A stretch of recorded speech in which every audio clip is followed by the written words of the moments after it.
हाँ देखिए मैडम, आपने सच कहा। आज हम एक बहुत ही ऐतिहासिक जगह शिव किला पर पहुंचे हैं।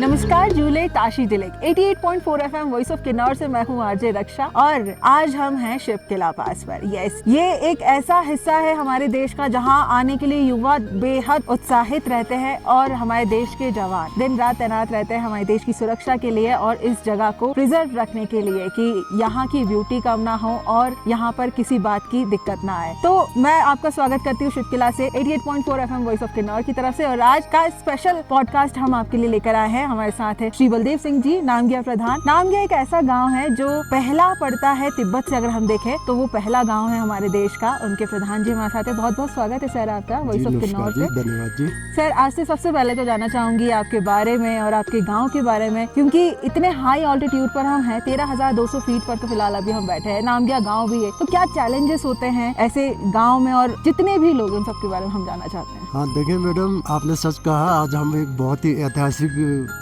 जगह शिव किला पर पहुंचे हैं और ये बहुत ही खास जगह इसलिए भी है कि तिब्बत राजा और रामपुर बुशहर राजा के बीच में एक बार संधि हुआ था जमीन के बंटवारे के लिए। तो जिसमें लद्दाख के राजा को गांव रखा गया था और तब ये शिव किला के ऊपर इनका संधि हुआ है। तो संधि इस प्रकार से हुआ कि भाई उधर वाला हिस्सा तिब्बत का रहेगा, इधर वाला हिस्सा भारत का रहेगा, हिंदुस्तान का रहेगा। तब उस समय एक इनके बीच में एक बड़ा अटूट, जिसे हम कहेंगे, एक वादा हुआ। तो वो ये कहा गया कि भाई जब तक ये सतलुज नदी आपके सामने देख रहे हैं, इसे सतलुज नदी बहता है जो भारत में पहला स्थान है जहाँ ये प्रवेश करता है। तो ये नदी दोबारा मानसरोवर को वापस ना चला जाए और काला कौवा, जो कौवा होता है यहाँ, उसका सर सफेद ना हो जाए। तो इस तरह का ये वादा हो, तब तक हमारा ये वादा कायम रहेगा। मतलब ये एक अटूट वादा उन्होंने इस तरह से किया है। जहाँ तक नामग्या विलेज मेरे गांव की बात है, तो ये गांव भी बड़ा एक ऐतिहासिक गांव है। जब ये राजा बुशहर राज्य में तो आता ही था, तो ये इलाका लगभग काफी दूर तक ये खाली था। तो यहाँ से ये व्यापार तिब्बत और हिंदुस्तान के बीच में व्यापार चलते रहता था। तो राजा ने यहाँ पर एक गांव बसाने को सोचा। तो वहाँ उन्होंने मुरंग से एक परिवार को यहाँ बिठाया, सब फर्स्ट टाइम पे। तो काम उनका ये था कि यहाँ का निगरानी प्लस कर वसूली का, जो व्यापार जो पुलिस होता था उसके कर वसूली का। तो इसी तरह से एक बाबा नगर वांगफू कहते हैं हमारे, वहाँ से उनके लिए एक झूला दिया गया, कपड़ा बुनने वाला झूला। और शलखर गांव से एक लोहार प्रोवाइड किया गया था। इस तरह से ये फर्स्ट टाइम पे ये 3 घर बसे थे। तो धीरे धीरे अब ये पूरा गांव बस गया। ये है नामग्या। 3 लोगों से, एक लोहार और एक जुलाहा और एक वो जिनको यहाँ लाया गया था। अरे वाह। तो 3 परिवार से, 3 लोगों से परिवार बसते चले। आज कितनी पॉपुलेशन है? हाँ, आज पॉपुलेशन 650 के करीब। ओके, तो 650 करीब परिवार या 650 लोग एक परिवार की तरह नामग्या विलेज में आज अपना घर बसर कर रहे हैं। हाँ जी हाँ, ये हमारा शुरू से ही परम्परा ही रहा है, बुजुर्गों का भी और हम सब का भी। ये एक सबके मिलजुल कर एक दूसरे का साथ देकर रहना, ये हमारा एक परंपरा ही बना हुआ है। और ये बड़ा ज़रूरी भी है, क्योंकि इस दूर दराज इलाके में हम लोग रहते हैं, बीमार होना होता है या फिर किसी भी प्रकार की कोई तंग तकलीफ होता है, तो हम लोग आपस में मिलजुल कर एक दूसरे का भरपूर सहयोग करते हैं। ये मैसेज ज़रूर पूरी दुनिया में जाना चाहिए, क्योंकि आज के ज़माने में बहुत कम लोग हैं जो ऐसी सोच रखते हैं। अच्छा सर, हम जैसे अभी शिव किला पर हैं, आसान भाषा में प्लीज़ हम सबको बताइए कि शिव किला एक्चुअली कैसे पहले जाना जाता था। इस जगह से क्या वो पुराण और इतिहास जुड़े हुए हैं जिससे फिर आपके गांव बसते चले गए? हाँ, शिव किला एक्चुअल में ये सिल्क रूट था जी। ये तिब्बत से भी नहीं बल्कि चाइना भी कहो उस वक्त टाइम पे। सिल्क चाइना से आता था। और ये सिल्क रूट था ये। हाँ, तो ये पास इसलिए था कि ये जिसके जब बंटवारा हुआ तो फिर ये इस तरह से शिव किला पास बना। तो इसलिए भी ऐतिहासिक है कि ये सिल्क रूट है। हाँ, उस जमाने से ये सिल्क रूट से जाना जाता था। हिंदुस्तान तिब्बत रोड भी कहा करते थे। रोड तो नहीं था, बट उसका म्यूल ट्रैक था जी। वैसे विस्तार में अगर जानना चाहें कि तिब्बत और भारत के बीच में व्यापार कैसे शुरू हुआ था और किस तरह से उस चीज़ को बैलेंस रखा गया, जो कि अभी हम दोबारा उम्मीद करते हैं कि व्यापार शुरू हो जाए। नहीं, ये एक पारंपरिक की रहा है कि भाई दूर दराज इलाका था जी। कुछ बहुत सारे ज़रूरत की चीज़ें हमसे उनका पूरा होता था और बहुत सारी ज़रूरती चीज़ें उनसे हम प्राप्त करते थे। अच्छा।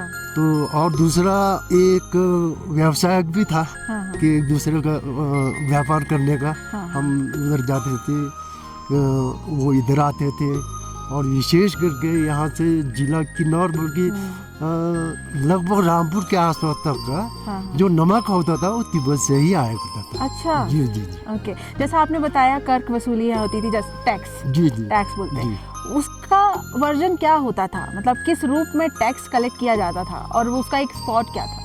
हाँ, टैक्स ऐसा था कि उस वक्त नगद भी बहुत कम था। हाँ जी। टैक्स सामानों पर ही लिया करता था। ओके जी। जैसे ड्राई फ्रूट्स के रूप में, जैसे ड्राई फ्रूट का हो गया, या आपका तिब्बत से ऊन का हो गया, पशम का हो गया, अच्छा। भेड़ बकरे हो गए, घोड़े हो गए, याक हो गए, इस तरह की चीज़ें लेकर टैक्स दिया करते थे। अगर मैं आपके गांव की बात करूं, आपके गांव की ज़िंदगी पर शिवकिला का क्या असर पड़ा है? नहीं, शिवकिला का मेरे गांव की लाइफ का बहुत बड़ा असर पड़ा। तो उस ज़माने से भी व्यापार के उसमें था। हाँ। जब से शिवकिला बॉर्डर बना, आर्मी यहाँ डिप्यूट हुआ, जी। तो यहाँ के सारे जो सामान सोत बंकर नहीं था, बंकरों के लिए सामान, ये सारे चीज़ें हमारे गांव के लोग घोड़ों से ढोया करते थे। तो हमारे लिए एकदम से एक रोजगार उत्पन्न हो गया। और जिला किन्नौर का पहला गांव है जहां नकदी जो एकदम से लोगों को मिलना शुरू हुआ। ओह माय गॉड, नामगिया जिला किन्नौर का पहला ऐसा गांव जहां पर एकदम से नकदी मिलना शुरू हुआ। ओके, तो क्या आपके बुजुर्गों ने आपको पहले कभी बताया कि तिब्बत और यहाँ के बौद्ध लोग एक दूसरे से कैसे जुड़े रहते थे? मतलब अगर हम एक्सपेक्ट करें कि तिब्बत और आपके जैसे विलेज के लोग हैं, वो आपसी में अपना रिश्ता कैसे बनाए रखें? नहीं, ये भी एक बहुत पुराना संबंध है, क्योंकि धर्म तो बौद्ध धर्म हिंदुस्तान से ही तिब्बत में गया है और प्रचार प्रसार तिब्बत में अधिक हुआ है। और उसके बाद ही इज होलीनेस दलाई लामा जी का जब वहाँ पर जन्म हुआ जी, उसके बाद से दलाई लामा जी हमारे बहुत गुरुओं के सर्वश्रेष्ठ है, तो उनका बहुत मानना है। तो जब वहाँ पर तिब्बत में लासा में जब वो वहाँ पर उनका जन्म हुआ, वहाँ पर तो हमारे लोग यहाँ से तिब्बत उनके दर्शन के लिए जाया करते थे। ओके, दलाई लामा जी के लिए जाया करते थे। तो ऐसे करके रिलेशनशिप हमारा बने रहा। Okay, nice. ओके, जैसा देखा जाए 1962 के बाद रास्ते बंद हुए, तो गांव की जिंदगी पर क्या असर पड़ा था? उस पर हमारे लोगों को तो ज़्यादा फर्क नहीं पड़ा जी, कि तिब्बत के लोगों पर बहुत बड़ा फर्क पड़ा है इससे। अच्छा जी। क्या रिश्तेदारी पर या फिर ट्रेडिंग पर? हाँ, नहीं, ट्रेड विशेष करके रिश्तेदारियों पर। रिश्तेदारी तो नहीं कह सकते हैं कि भाई हमारी जान पहचान बहुत अच्छा था, आना जाना एक दूसरे को जान पहचान था। रिश्तेदारी तो हम लोग नहीं थे, वो उधर ज़्यादा उसका इफेक्ट पड़ा। अच्छा। और हमारे यहाँ पर तो फिर सुचारू रूप से चलता ही रहा। अच्छा जी। ओके, काफ़ी लोग हैं इस तरफ जो आपस में मिले जुले हैं, लेकिन वहाँ वालों को ज़्यादा इफेक्ट पड़ा जी। ओके, आपसे अगर मैं आपसे जानना चाहूँ कि लास्ट आपने तिब्बत विजिट कब किया था और कैसा एक्सपीरियंस रहा था? हाँ, तिब्बत विजिट तो शुरू से ही करता ही रहा हूँ मैं। ये हमारा एक पारंपरिक ही रहा है। मेरे परदादा जाया करते थे, उसके बाद हमारे दादाजी जाया करते थे, मेरे पिताजी व्यापार किया करते थे। फिर उसके बाद पिताजी के साथ साथ मैं भी इस तरह को व्यापार किया करता था। और ये मैं 2002 के बाद फिर यहाँ मैं नहीं जा पाया, तब तक मैं कंटिन्यूसली जाता रहा। कब जाने की उम्मीद रख रहे हैं अभी? हाँ, अभी बिल्कुल, अभी सरकार देखो, अभी इस बार तो हमारा ट्रेड तो खुल ही गया है जी। हाँ, मैं धन्यवाद करूँगा भारत सरकार के भी, हिमाचल सरकार के भी। अब एक हमारे लिए बहुत अच्छा रास्ता व्यापार का खुल गया है। रोटी रोजी कमाने का एक धंधा करने का मौका मिला है, तो मैं इस बार अवश्य जाऊँगा। बिल्कुल सर, यही उम्मीद भी हम करते हैं।